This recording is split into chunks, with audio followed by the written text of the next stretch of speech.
Hello and welcome to the Machine Learning Podcast, the podcast about going from idea to delivery with machine learning. Your host is Tobias Macey, and today I'm interviewing Isaac Vidas about his work on the ML platform used by Shopify. So Isaac, can you start by introducing yourself? Yeah, hello, I'm Isaac Vidas. I work as a staff data engineer at Shopify as part of the machine learning platform, working on building Merlin, Shopify's new machine learning platform. And do you remember how you first got started in machine learning? It's been for quite a while. Just a very, very brief history of my background. Actually started as something you would call DevOps these days. And then, just got into traditional backend engineering. I was mostly, I worked for a while at a cybersecurity company working with C++ for a while. And then at some point, I made the decision to switch from a kind of traditional B2B company into a more of a startup. So it was something that I was always interested in. And then I decided to join this very, very small startup where very, very few people. The company was called Desti, and it was basically your trip advisor or trip guide on the iPad. And this was the first time that I kind of moved into working more with data and using data to create new content using machine learning models. We had a few applications such as semantic search or basically extracting features from unstructured data that we crawled from the web just to use it in order to create better content for our users. And so it helped us to build a better experience for the users. And from my point of view, like the way that I was introduced into this whole world was just I found it very very interesting. And then from there until now, I kind of just kept working in the domain.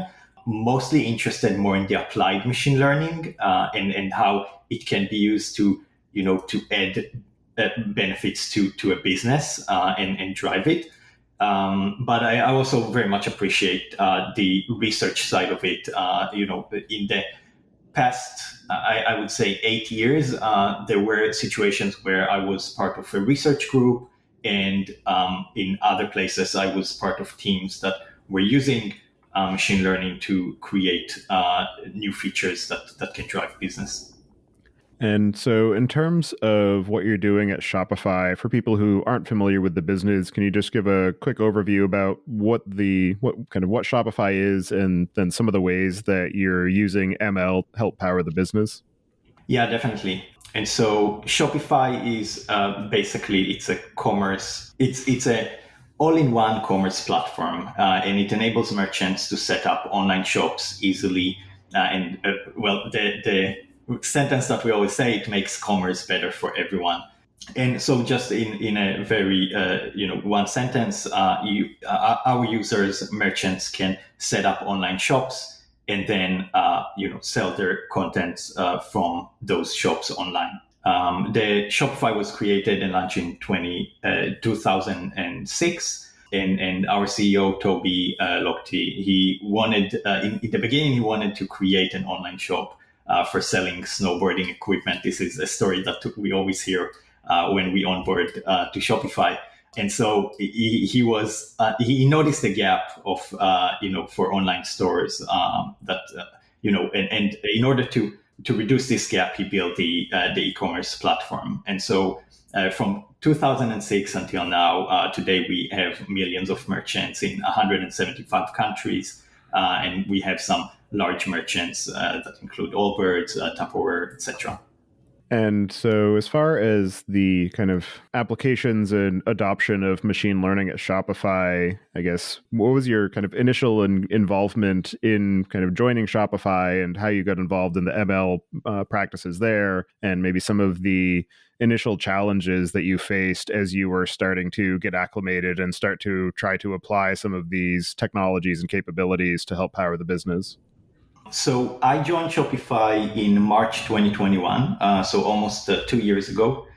And as I joined, like I was immediately intended to join the machine learning platform. And the machine learning platform is basically it does what according to its name, it's creating a platform for all of the data scientists at Shopify to allow them to build and focus on the machine learning aspects without having to worry about the underlying infrastructure or the additional integrations around the tools that we have included in our data platform or in other areas. So the intention is to always be able to improve the scalability, improve the efficiency, and optimize the processes of data scientists, and additionally add, to the resiliency of the machine learning systems that we have in place, and also allow them to be reproducible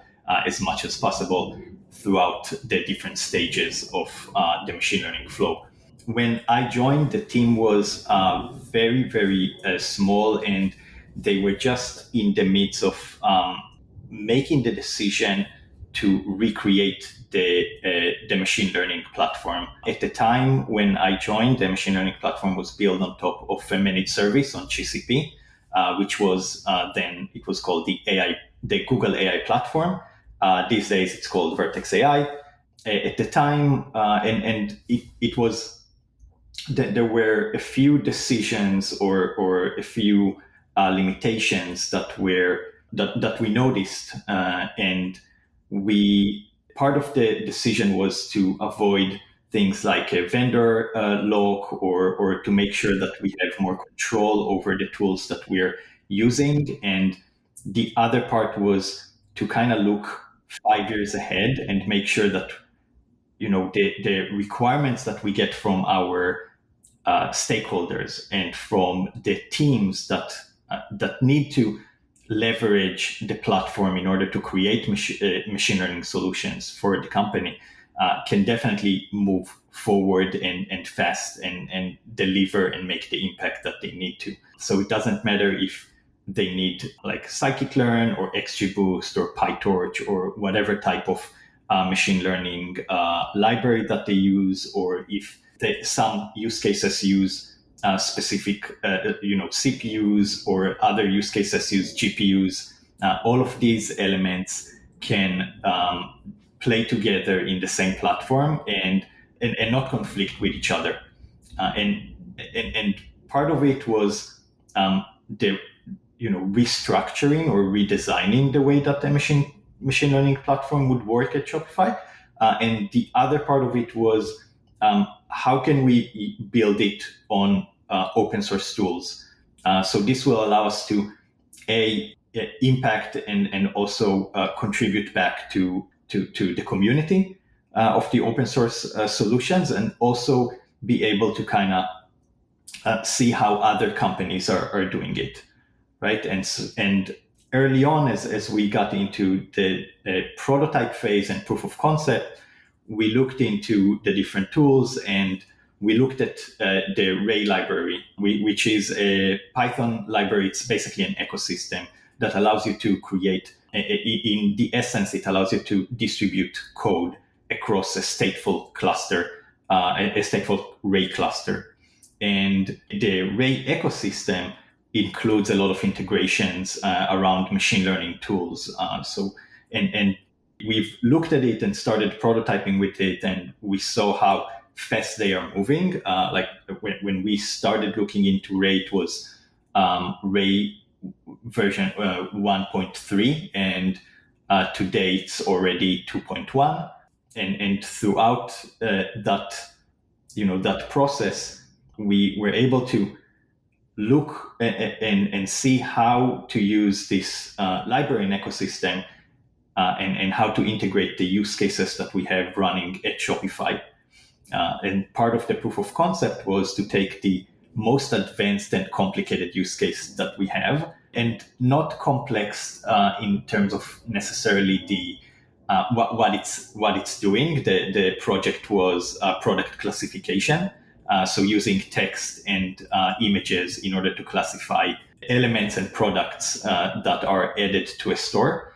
And the complicated part of it wasn't necessarily the machine learning part. It was how the data flows and how the features are created and how then the model is being trained using GPUs and how the inference is happening. Because again, we're using a lot of data that comes in every day. And it includes partly going through PySpark systems and different data workflows that then trigger additional workflows that will run the training or inference of this machine learning system. And taking that type of use case that is already running on the systems that we have and trying to integrate it into a new machine learning platform that runs on open source tools and technologies, that was pretty intense. And so at the end of it, though, we found out and understood that, hey, we can definitely scale up to the amount of to the needs that we have for this type of use case. And this proves to us that other use cases will probably work as well on this new ecosystem. So these type of learnings we took, and then we use them in order to build and create the machine learning platform that will allow all of the data science teams to onboard to it, and not necessarily just tailor it for one use case specifically. And as far as the kind of consumers of the platform that you have, I'm wondering if you can talk to maybe some of the team size, the skills distribution, and some of the, I guess, categories of machine learning that you're building to be able and using this platform to apply. So is it traditional statistical machine learning? Are you doing deep learning? Do you have to deal with a lot of kind of GPU clusters and just some of those kind of nuances that played into some of the considerations about how to structure your platform and what the requirements and needs are around how to interoperate with it? Yeah, so that's a good question. At Shopify, we use machine learning across the board, and so you will have different types of teams that are working on machine learning solutions, and some of it can be around classification, or like I described the product classification use case. Others can be around forecasting models. Other use cases might be for fraud detection, or for some text analysis. And so really, every aspect that you can think of across the elements that we have, you can probably leverage some machine learning aspect in there.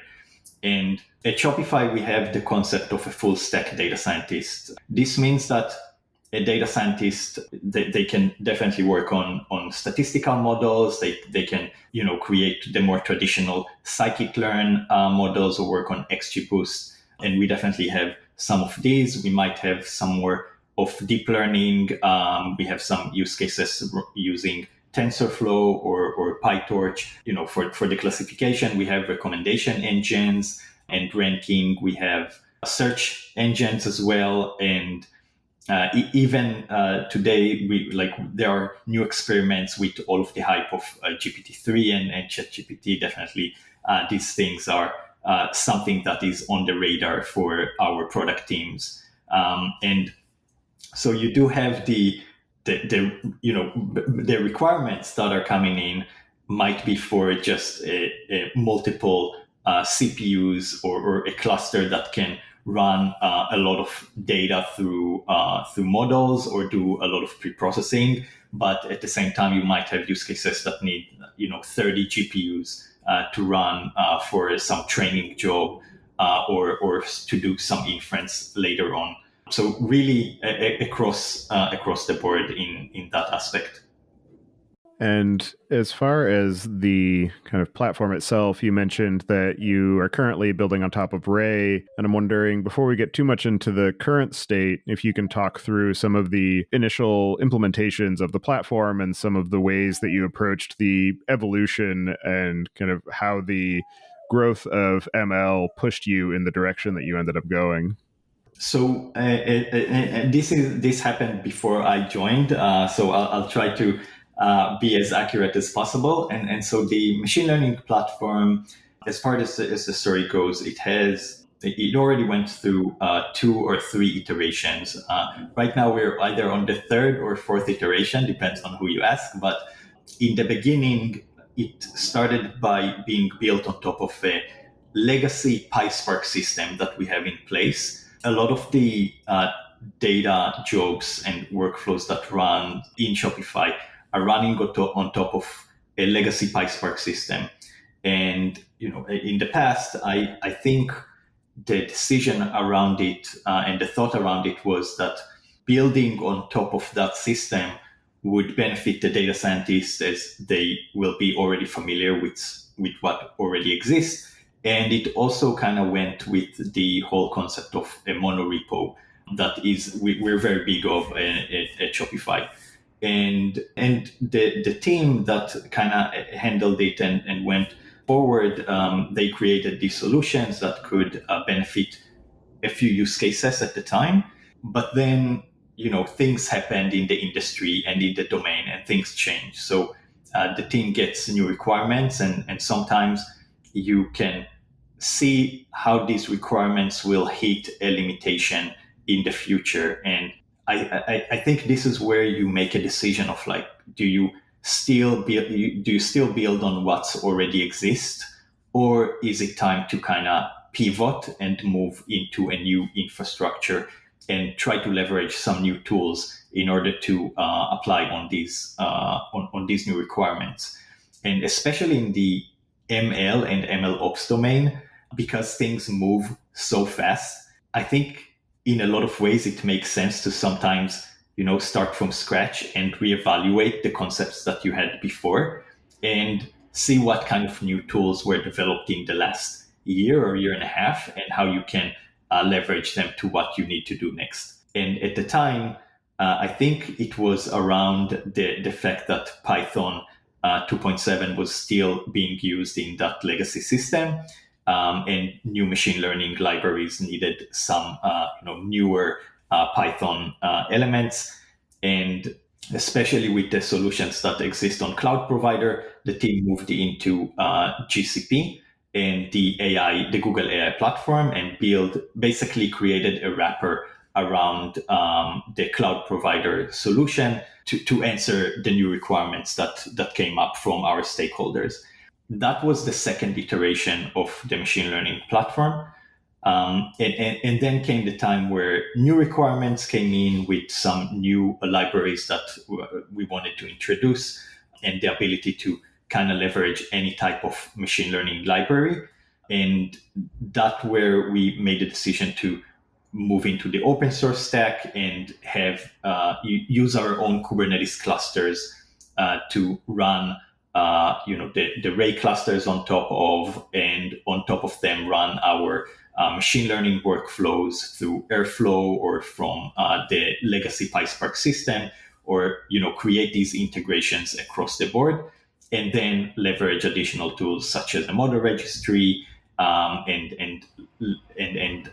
be able to deploy machine learning models for online inference and real-time predictions. And then next in our roadmap, we have the intention to include monitoring for machine learning use cases. And digging deeper into your current platform, you mentioned that you're building it on top of Ray. This gives you the ability to adopt a wider variety of machine learning toolkits. And one of the kind of patterns that I've seen a lot in terms of platform design, particularly for infrastructure teams or kind of platform engineering teams, is that they want to provide a particular paved path where this is the set of technologies and tools that we are willing to support. This is, kind of your happy path to get from, get into production. If you want to go off of that paved path, go ahead, but we're not going to help you with it. And I'm wondering how you're thinking about that aspect of kind of the machine learning platform, with the fact that you do want to be as accommodating and welcoming for new techniques and technologies, but at the same time understanding that there is a burden to maintaining this platform and being able to support people who are trying to bring on new and experimental kind of capabilities. Yeah, so that's a good question, and this is something that we're actually, I feel like we're still learning as we go. The thing that is interesting here is usually, well, until now, we don't get a lot of, I would say we don't get a lot of like surprising requirements. A lot of the things that our stakeholders are asking for are pretty standard in terms of the libraries that they want to use or how they want to use their models or deploy them to production. We did create a way for our stakeholders and users to create and maintain their machine learning projects. And so we do have this monorepo where inside of it we have basically subfolders where each subfolder is a project for machine learning. So a specific use case can create one to many projects inside of that repo. And immediately they get the benefits of using a custom config file that they will include the base image that they wanna that they will want to use, a place for them to include the requirements that they need for the use case. So if they want to use scikit-learn or XGBoost or PyTorch or any other library, and then they have a place there where they can put their code, source code, and unit tests that are included. And as soon as they create a branch or merge into the main branch, automated CI/CD pipelines will run and basically package all of that project into a unique and specific Docker image that they can use to run it on as part of their machine learning workflow. So, for example, if they have an Airflow DAG, they start by specifying where the use case begin, right? So if it's a pre-processing part that runs a Spark job, or if it does some SQL or BigQuery join or something like that, they start there, and then the next step is to create a array cluster or a Merlin workspace, as we call it internally. And inside of this Merlin workspace, that's basically where the array cluster is created with that image that we created for them automatically. And so immediately in their workflow, they get the same image that they've been working on and creating inside of the project. And that image will include all of the code and all of the packages that they are running. And then inside of those Airflow DAGs, the additional parts and abstractions that we created can help them to build the different steps of their machine learning workflow. So if they need to like split their data set or do some light pre-processing and then the training, evaluation, and so on, they have the ability to leverage some abstractions and a thin layer of framework that we've included that can help them to do just that, right? So that's where we try to be more opinionated about what our users can use. And then at the same time, if these users are more of hands-on and they want to include elements that are not in our first list of priorities, they can do that. So for example, we had users that wanted to use Dask on top of Ray. So that is something that we don't support out of the box. But if our users find it and want to use it, then they can do that. Same with Modin. Usually I've seen these elements come in as part of the pre-processing steps of the machine learning workflows. And for me, this signals that we might still have some gaps in our end-to-end story for machine learning systems and flows. And perhaps this is where we need to kind of focus a little bit in order to understand what are the gaps in those initial steps specifically, and maybe work more on integrations with the rest of the data platform tools that we have in place. Because a lot of times you can get a data scientist that will ask you, I need to do X, but I have a Flink streaming pipeline, and I have a Spark system, and I have some generic SQL engine. Like, what do I need to use in order to move these features along? And how do I get the features into your feature store that you're running on top of Feast? So these parts of the story maybe are things that we also need to take more, take care of more, and make sure that we can, complete that story for them. And there are a couple of things I'm interested in digging into there. One is you mentioned the kind of interaction with the data platform team. And so I'm a little bit curious on kind of some of the ways that you engaged with them as you were building out the ML platform and some of the crossover there. And then also as far as the kind of target personas of who is working with the Merlin platform to be able to get these ML projects into production. And then lastly, maybe some more details on the framework aspects of what you've built in Merlin beyond just the kind of compute capabilities and some of the useful patterns and strategies that have been I guess, most favorably adopted, and some of the ways that people are kind of giving you feedback to help feed into some of the successive iterations on this platform. So a lot of different directions we can go. I'll let you take first pick on where you want to go first. All right, I'll start with the end of like some patterns that we've used. And I think this was a thing that our director at the time was very interested in us solving. And the intention was to make sure that our users can go from prototyping to production as fast as possible.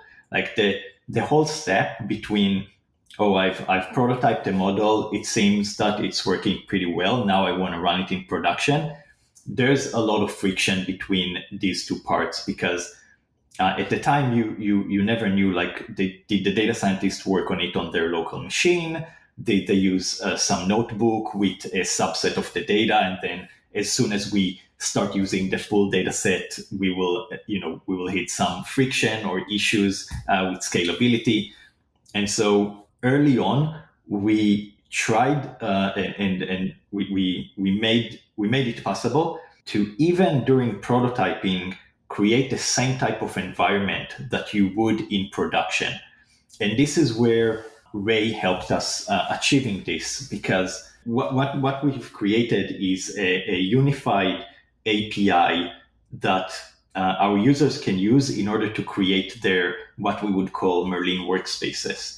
And these Merlin workspaces are the isolated environments where our users can specify the resources that they would like to use for their machine learning use case. What they do, they go through this API, and we created a command line interface that allows them to do it from their terminal. They specify the name of the project that they want to work on, and that project is basically the name of the use case that they created in that monorepo. This translates into basically the image path that was built automatically for them. They also include the number of machines that they want to have in their cluster. So they, even during prototype, they can immediately start by leveraging a distributed system for whatever they are building. And they can include the type of machines, the number of CPUs, the number of GPUs, memory, etc. And all of this is available to them right out of the box and for prototyping phase. And when they start the prototype, as the Ray cluster goes up, it immediately make available to them the Ray dashboard and the Jupyter lab with the notebooks for their project, as well as some monitoring dashboards with Datadog and Splunk logs and the ability to launch remote jobs from their local machine. So their whole development becomes focused around these Merlin workspaces, where they can use all of the resources that they will leverage in production. And so that gap between prototyping to productionizing your code is minimized as much as possible, where they can already immediately use the largest data set that they need for their job.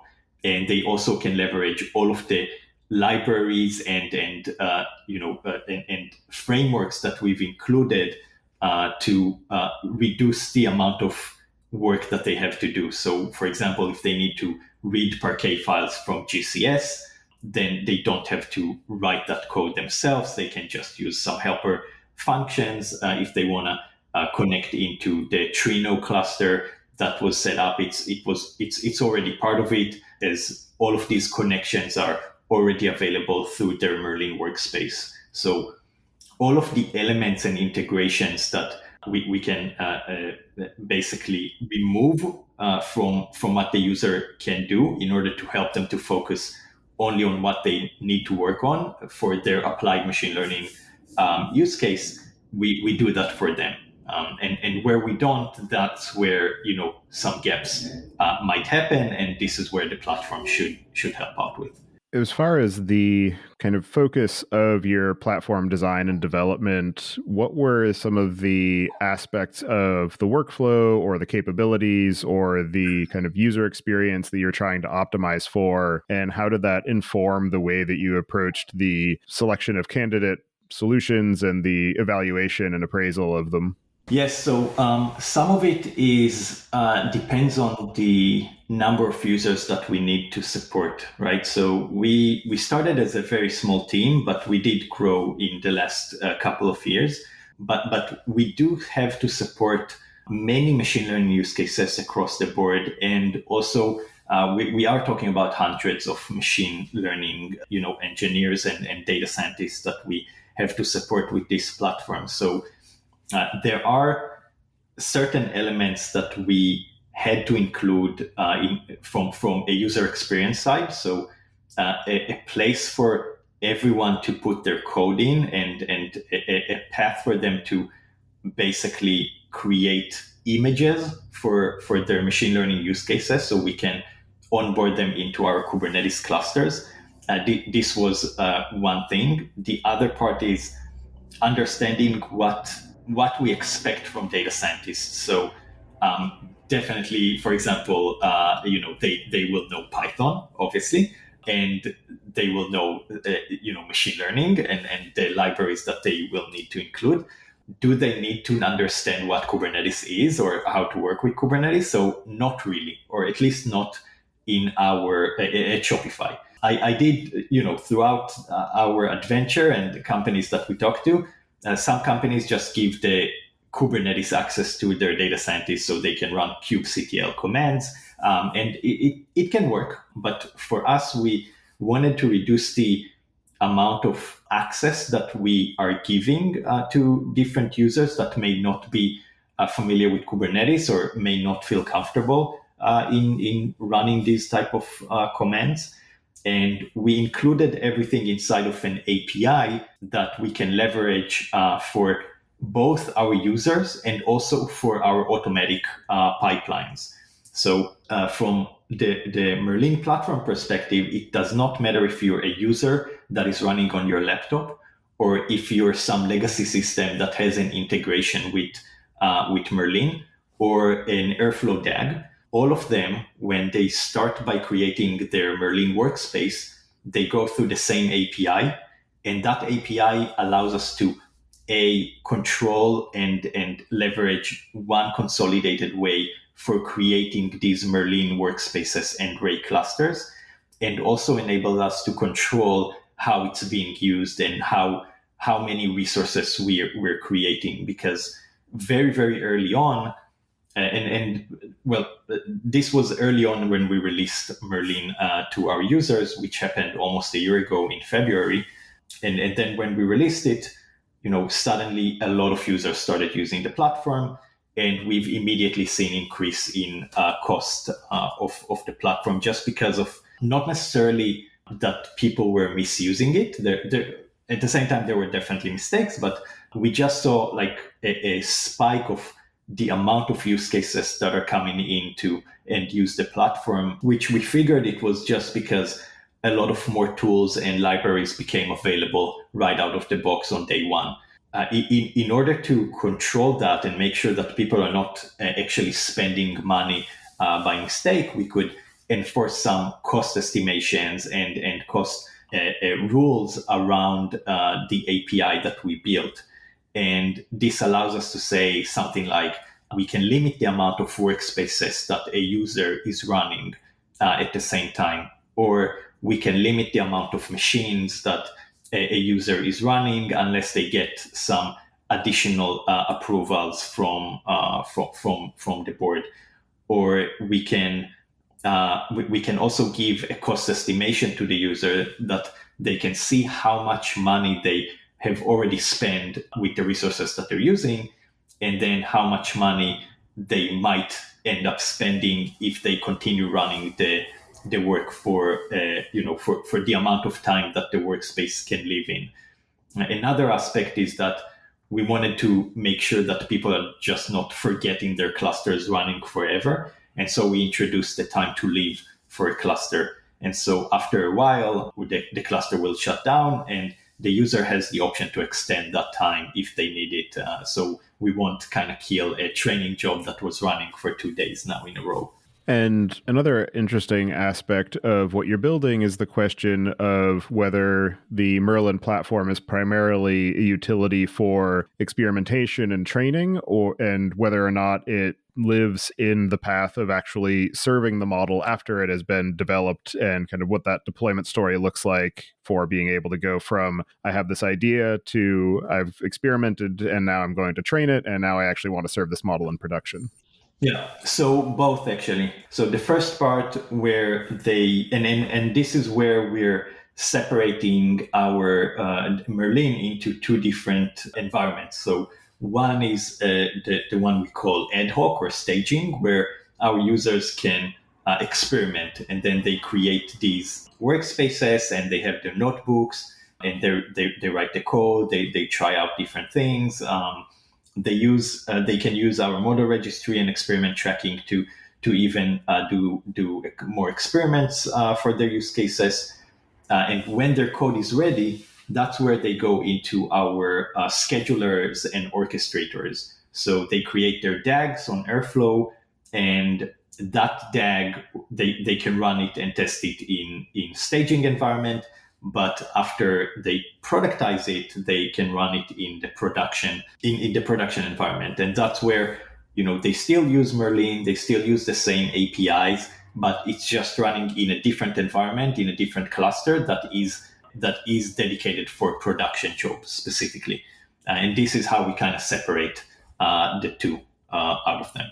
And in terms of the kind of lessons that you learned from the previous iterations of the machine learning platforms, what have been the most helpful, and what is some of the prior art that you looked to from other companies and other vendors to help instruct the ways that you're thinking about the kind of core capabilities and the user experience elements of building this platform, and some of the kind of build versus buy evaluation that you went through on your journey? Yeah, so that's a really good question, and I have to say that in March 2021, I've looked in a lot of places of how other companies are doing this, right? Like this is you basically want to see sure, I mean Shopify is a large company, but it's not the largest company. Like there are other big corporations out there. That they have their own machine learning platform, Uber with Michelangelo, and just for an example, and Spotify have their own machine learning platform, and all of these companies, they must have had very similar struggles and issues. And I remember just going through a blog post. I don't remember the name of the blog post, but the person who wrote it kind of went through and interviewed a bunch of companies and to see what kind of tools they're using for their machine learning systems and ML ops. And in a lot of ways, like most of the companies built in-house their solutions. And it wasn't that long ago, it was 2021, but it felt like a lot of these companies may have started very early on, where a lot of the open source tools and elements weren't available.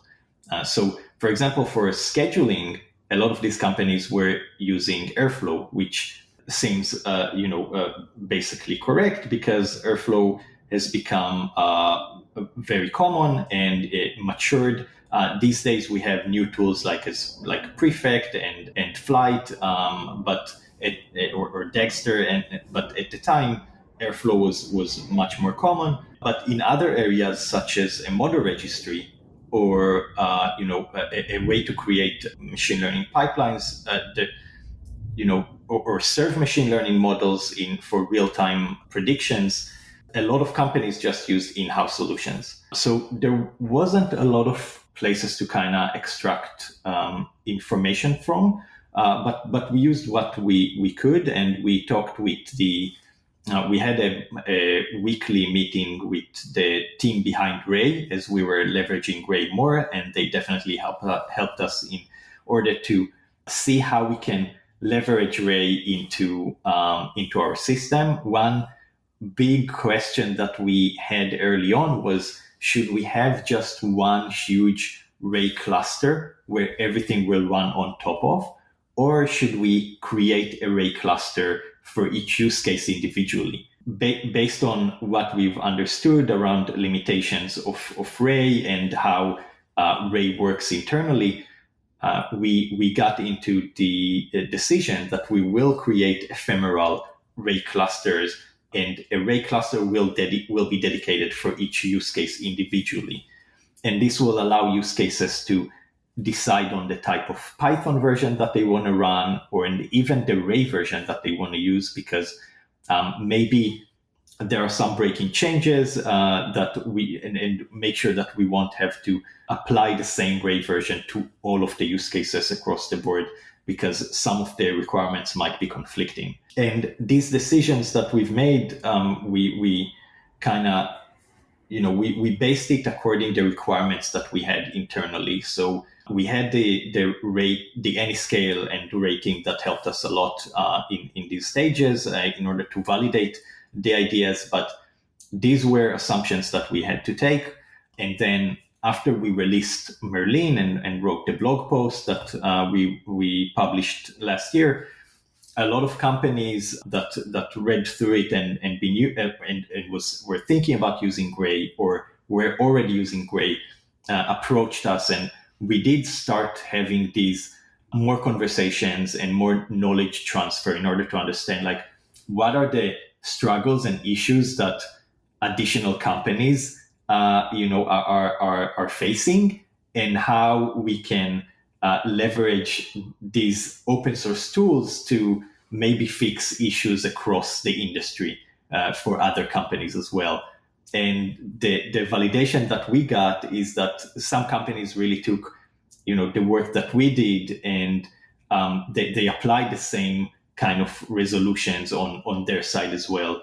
So this validated a lot of what we did, and also, added more confidence to us, and also based on our relationship with Anyscale, we got some also good feedback from them in terms of like where we're going and how we're using the ecosystem to apply it on inside of Shopify and as a machine learning platform. And as you have been rolling out the Merlin platform, I'm curious how that has influenced the kind of perspective of machine learning and the willingness of different engineers and teams to be able to experiment, and just some of the overall impact that it has had on the use and applications of machine learning and the kind of level of sophistication that you've been able to achieve throughout the organization. Yes. So this is interesting, because always when you're building a new system or platform, there's this whole concept of like how are you going to get the existing users to move into that platform? Like how do you migrate? How do you make sure that the new platform is better than the previous one based on user experience? Or like you can always say, hey, we're deprecating the previous platform and everyone will have to move to this new thing, no matter what. And this is definitely something that you can do. For us, I think we got lucky in a sense, because a lot of our users looked into the new platform and looked at what's available, and immediately different elements that we built in place right out of the box were just created this huge opportunity for them. So for example, the ability to use any type of package that they want. And previously they had to use a specific set of libraries and even a specific set of versions of those libraries. So it was extremely opinionated, and not because of and not necessarily because we wanted to be so opinionated, but perhaps it was more because of just the way that we maintained the images of the previous platform. In the new platform, every image was dedicated to a use case and was in complete control of the data science team. So in one aspect, they could say, oh, wow, we can use XGBoost, right? Like this was a huge thing for one data scientist that I talked to. And another one was, oh, I can use PyTorch and I can use like whatever additional library that can help me to move forward. And so immediately those things, like people were just saying, oh, I feel like I can do whatever I want with this new platform. So I prefer to use it.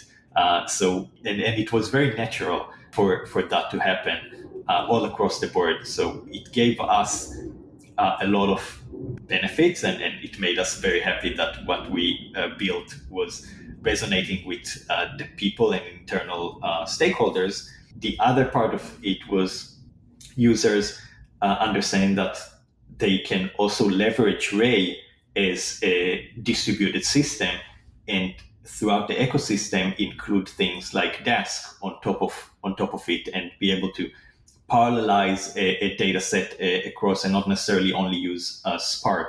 So that was also some benefits that for some of our users, though they were the more adventurous users than others.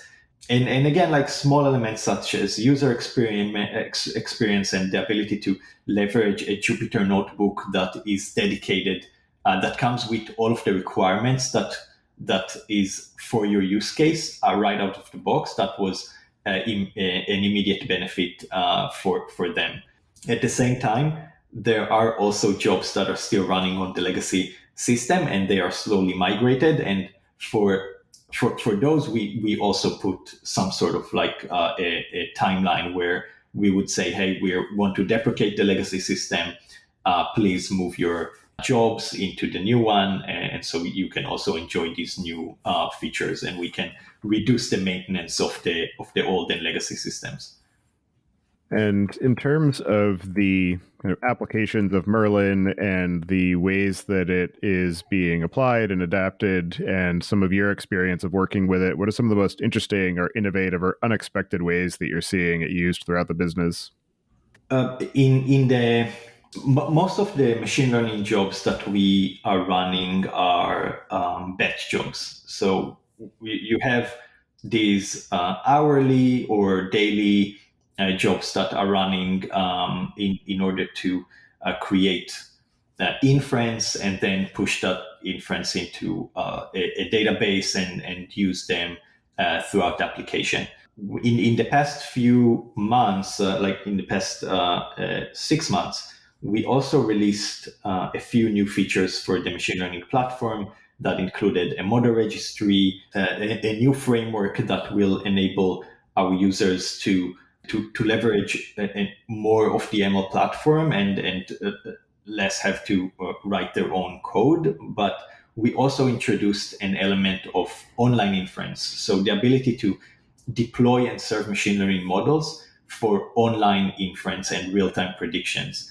And this meant immediately that some of the use cases can take their model, and instead of waiting for the next run, they can get the predictions immediately, as the features are going through the streaming pipelines, or and connect them into sort of like a service to service requests, or have a Flink pipeline that has streaming capabilities, and then use the models that are running as a service in order to get back the inference in near real time and make a decision upon it.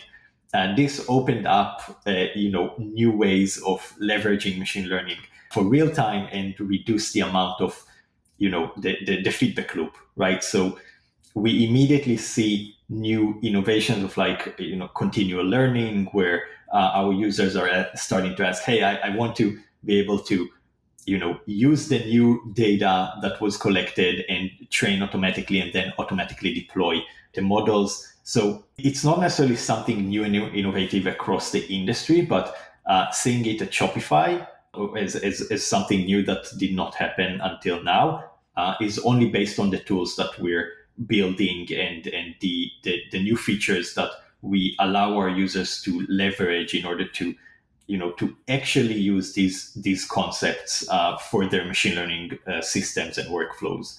So for me, this is a very exciting period of time, especially with these new innovations of ChatGPT or GPT-3 and large language models. Like, these things can definitely leverage these new additional features that we just set in place. And in your experience of helping to design and implement this platform, what are some of the most interesting or unexpected or challenging lessons that you've learned in the process? Yeah, so we definitely, throughout the build, we learned a lot. I have to say, one of the things that I really appreciate throughout this whole process is just how much lessons learned there are, and for based on things that you've done, or mistakes that were also happened, but you can quickly iterate over them and fix them. I think one of the first things that we did is we went into creating this new machine learning platform, or Merlin, basically attaching a real use case to that process. And so you have a stakeholder that is a willing participant, and that stakeholder is a data science team that is going to build a use case on whatever platform and tools that you're going to enable. This helps a lot very early on in order to understand that what you're building comply with the actual requirements that are coming in, and you can get the feedback right off the user. Like, we would have sessions and we would sit down with our users and see how they work with the platform. And sometimes they would be like, I would see them doing something and it was like, this is just a workaround that we have. And, you immediately recognize, okay, this is wrong. Like, I don't want now to replicate this workaround 100 times. We need to do something about it from the platform side. So just seeing how your users interact with your platform, just seeing how taking a real element, a real machine learning model, and try to run it on your model, on your platform, and how it works, it's a huge benefit if you can allow it to yourself while you're prototyping or while you're building it. At the same time, if you do have this type of use case, you do want to make sure that you're not tailoring a platform into a specific use case, because again, as a platform, you want to enable it for multiple elements and multiple use cases, and it can be a really a slippery slope to just tailor a platform for a specific use case, and then it's basically unusable for other teams. And we were kind of lucky in this way that as we built Merlin, new teams kind of heard about what we're doing, and they asked to onboard into it as early adopters, just because of the new features that we've included. So we could benefit from new teams that are using it, and also from the original team that was leveraging it. At the same time, we did warn them to be very patient, that this is a work in progress and things can break all the time. And on the other side, it's and this is something I noticed with platform, but it can be with other aspects as well. There's a lot of unknowns. You know much less than you do as you build it, and some of it just because of you're using a new machine learning ecosystem like Ray, and this was a bet that we've taken at the time. Is it gonna work? Like, is it going to scale up to what we actually need? And all of these aspects are like, how do you prioritize between them? And again, you try to do the hardest things first and make sure that you clear most of the unknowns as early as possible during the prototype phase. At Shopify, we have these concepts of projects where each project has a specific set of a timeline, and it starts with a proposal. Then you go into a prototype phase, and then after that prototype phase ends, you go into build phase of it, and then to release. And so during the prototype phase, this is where you would want to eliminate as much as unknowns as possible, because when you reach that milestone between the prototype and build, you can make the decision of do I actually want to go through with it and then move this to production, or did this experiment failed and we can go back to reevaluation or the drawing board in some aspects. Then during building it, and this is specifically in large companies, there are always some legacy systems that you will have to integrate with. Integration is the most, I would say, difficult, time-consuming, and friction element of the whole process. And the more legacy system you have to deal with, the more time and effort this might take.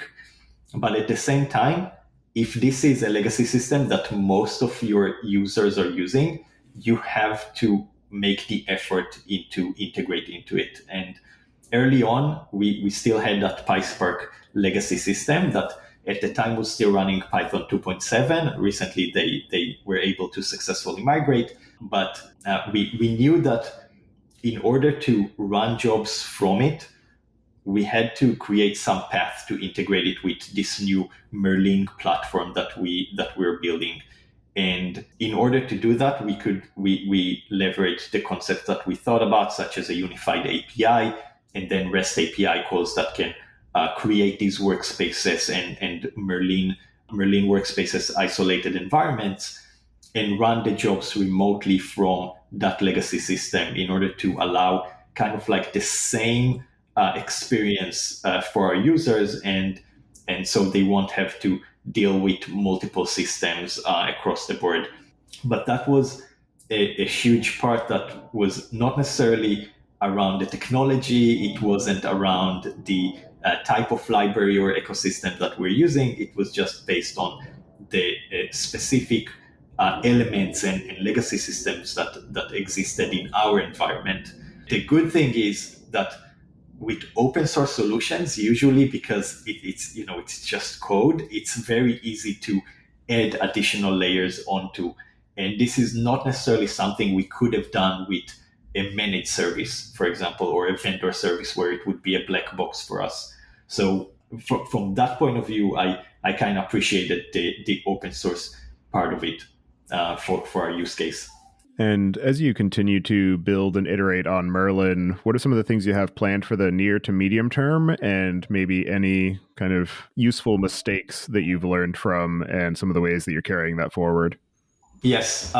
So recently we enabled our users with additional tools and gaps that we've noticed. So the ability to deploy and serve machine learning models in production as part of the machine learning platform was one element that we released around the end of last year.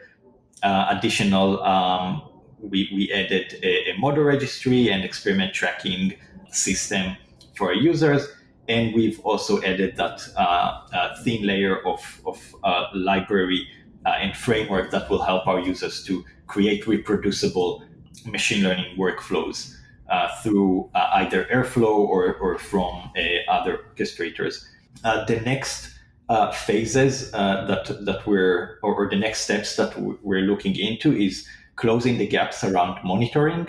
And so monitoring for ML, some of our use cases have created their own type of manual solution or custom solution for monitoring their models. But we want to enable a more, a platform level solution that our users can just plug into. And so in order to do that, again, we're looking into some open source solutions that can enable them. And this would benefit both batch use cases and online inference use cases, where we can monitor the inference and features coming in and the output and predictions that are coming out. So that's one aspect. The other one is to really tighten the places where our integrations are not fully compatible across the board. So for example, if I'm talking about online inference and we have Flink pipelines, so creating a better way to integrate these two. So maybe we can include some libraries or helper functions that will allow our users to abstract away some elements that they need to apply, and additional effort in terms of, and this is for the new tools that we're building. But as you build a platform, you kind of first focusing on internally on like closing all the gaps around a machine learning platform.